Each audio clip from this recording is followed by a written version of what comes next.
You, John Fitzgerald Kennedy, do solemnly swear. I, John Fitzgerald Kennedy, do solemnly swear. That you will faithfully execute the office of President of the United States. That I will faithfully execute the office of President of the United States. And will, to the best of your ability. And will, to the best of my ability. Preserve, protect, and defend the Constitution of the United States. Preserve, protect, and defend the Constitution of the United States. So help you God. So help me God.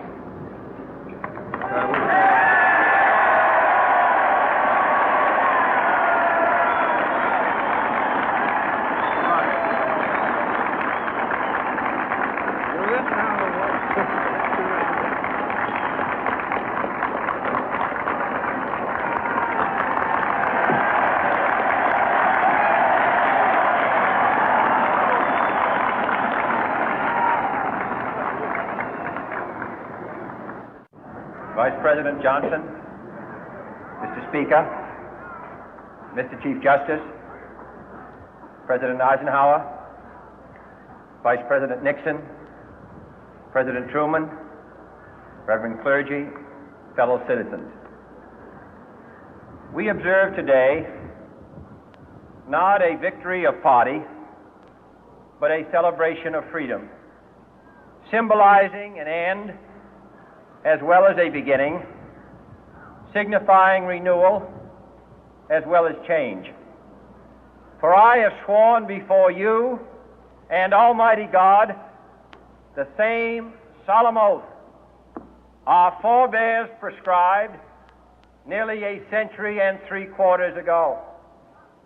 The world is very different now, for man holds in his mortal hands the power to abolish all forms of human poverty and all forms of human life.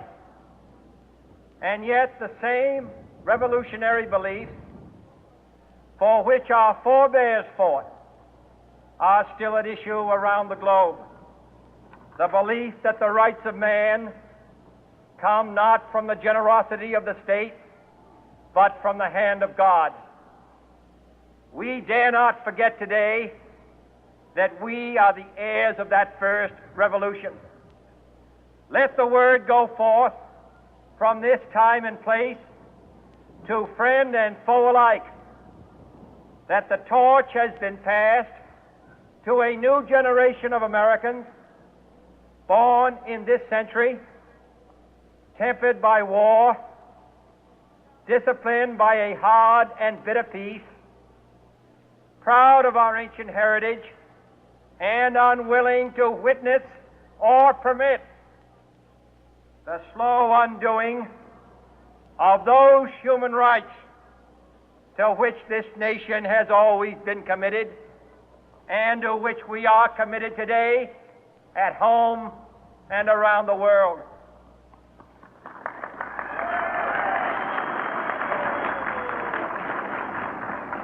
Let every nation know, whether it wishes us well or ill, that we shall pay any price, bear any burden, meet any hardship, support any friend, oppose any foe to assure the survival and the success of liberty.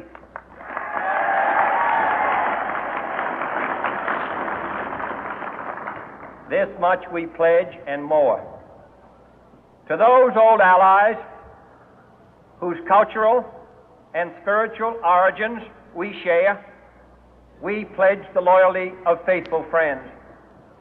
United, there is little we cannot do in a host of cooperative ventures. Divided, there is little we can do, for we dare not meet a powerful challenge at odds and split asunder.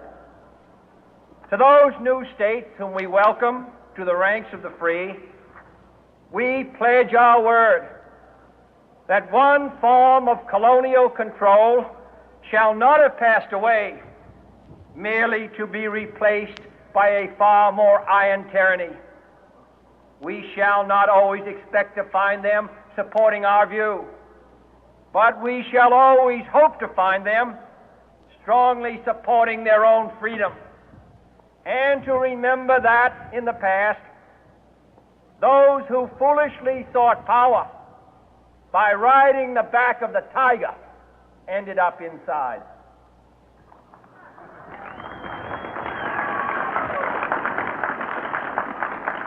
To those people in the huts and villages of half the globe struggling to break the bonds of mass misery, we pledge our best efforts to help them help themselves for whatever period is required, not because the communists may be doing it, not because we seek their votes, but because it is right. If a free society cannot help the many who are poor, it cannot save the few who are rich.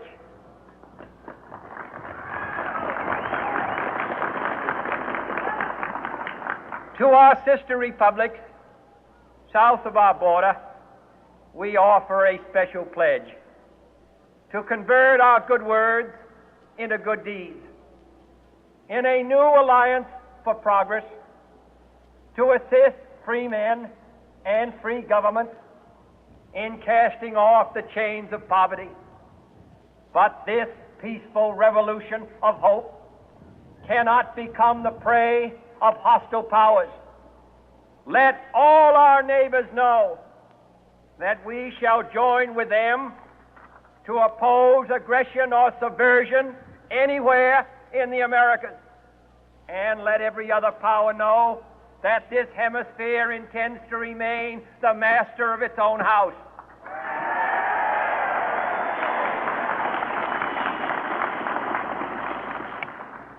To that world assembly of sovereign states, the United Nations, our last best hope, in an age where the instruments of war have far outpaced the instruments of peace, we renew our pledge of support to prevent it from becoming merely a forum for invective, to strengthen its shield of the new and the weak, and to enlarge the area in which its writ may run.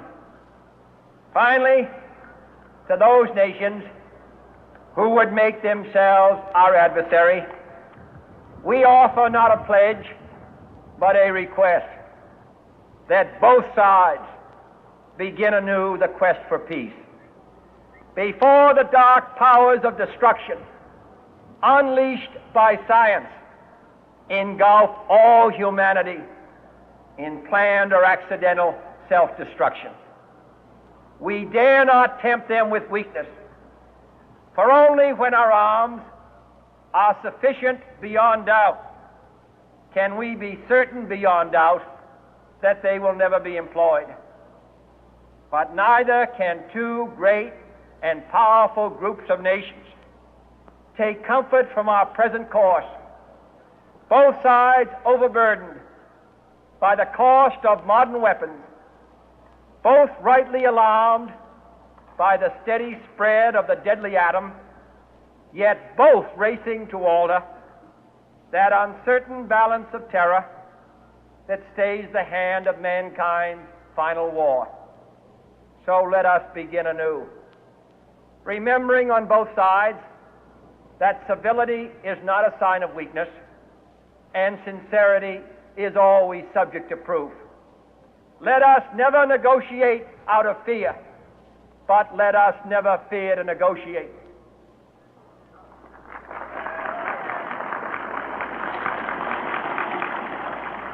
Let both sides explore what problems unite us, instead of belaboring those problems which divide us.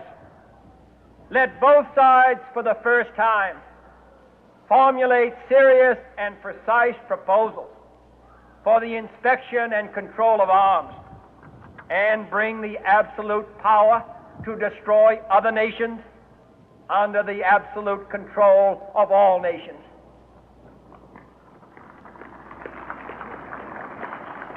Let both sides seek to invoke the wonders of science instead of its terrors. Together, let us explore the stars, conquer the deserts, eradicate disease, tap the ocean depths, and encourage the arts and commerce. Let both sides unite to heed in all corners of the earth the command of Isaiah to undo the heavy burden and let the oppressed go free.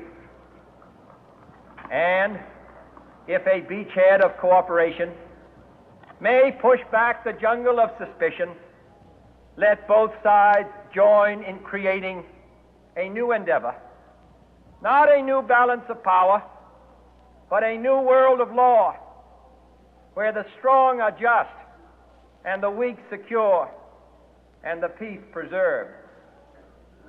All this will not be finished in the first 100 days, nor will it be finished in the first 1,000 days, nor in the life of this administration, nor even perhaps in our lifetime on this planet. But let us begin.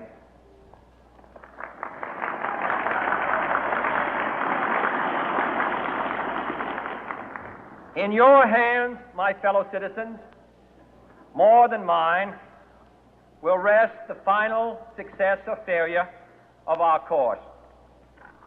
Since this country was founded, each generation of Americans has been summoned to give testimony to its national loyalty.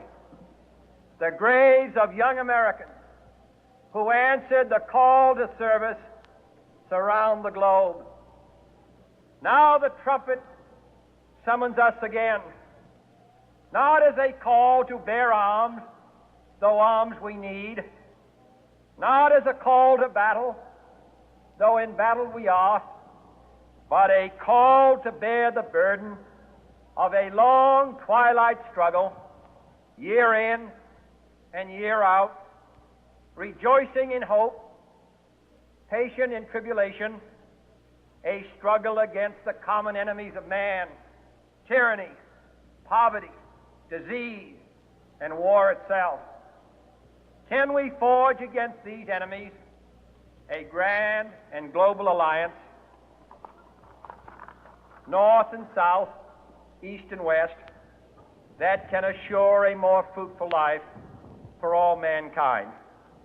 Will you join in that historic effort?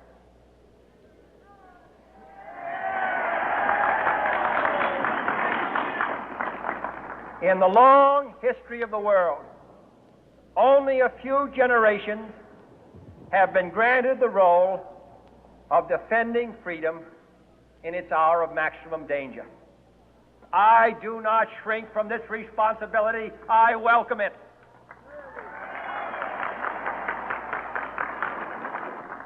I do not believe that any of us would exchange places with any other people or any other generation. The energy, the faith, the devotion which we bring to this endeavor will light our country and all who serve it. And the glow from that fire can truly light the world. And so, my fellow Americans, ask not what your country can do for you, ask what you can do for your country.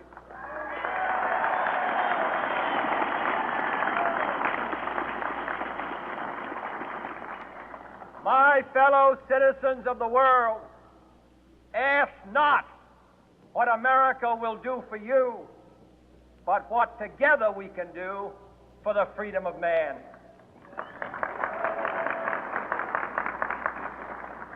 Finally, whether you are citizens of America or citizens of the world, ask of us here the same high standards of strength and sacrifice which we ask of you.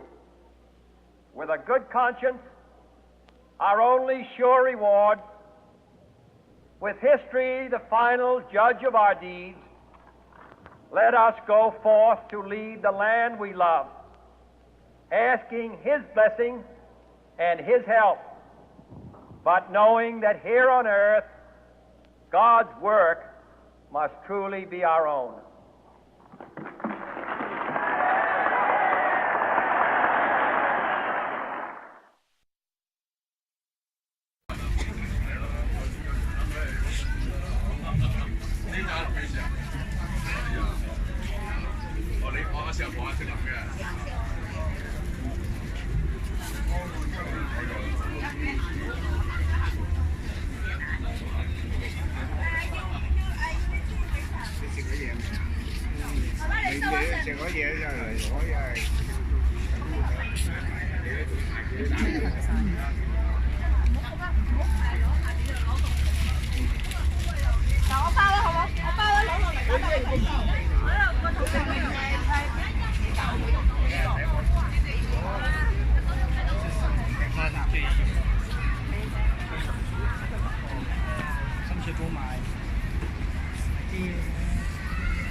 有電先。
要同會假冒內地官員、銀行職員、郵局職員，甚至係速遞公司嘅職員，利用種種嘅藉口呃你嘅個人資料、銀行戶口號碼、私人密碼等等。想你哋今日有個飛，有啦。